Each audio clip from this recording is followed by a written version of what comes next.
Hello বন্ধুরা, আপনাদের সামনে আমি আরেকটি ভিডিও নিয়ে চলে আসলাম।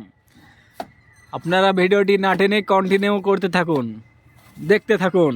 কি ভিডিও নিয়ে এসেছে আজকে? একটা মজার ভিডিও। আপনারা যারা পাকা বাড়ি দিচ্ছেন তাদের জন্য খুব একটা গুরুত্বপূর্ণ ভিডিওটা।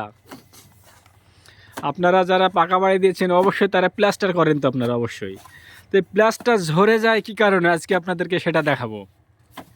মূলত প্লাস্টার ঝরার কারণ, প্লাস্টার কম টিকসই হওয়ার কারণ, এগুলো সব এই ভিডিওতে পাবেন।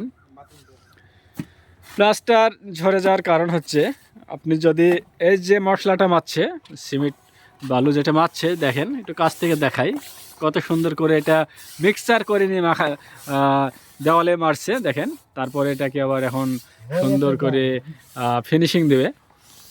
এটা ব্যতীত যদি এখানে যদি আপনার শুকনা বালু সিমেন্ট মিশিয়ে ভোররা মারে, যেটাকে গ্রাম্য ভাষায় ভোররা বলে, এটা যদি মারে তাহলে সেই প্লাস্টারটা অল্প সময়ের মধ্যে খসে পড়বে, নষ্ট হয়ে যাবে।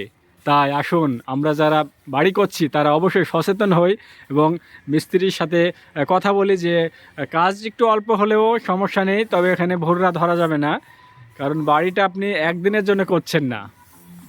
তার জন্য কাজটি অবশ্যই ভালো করে করে নেবেন।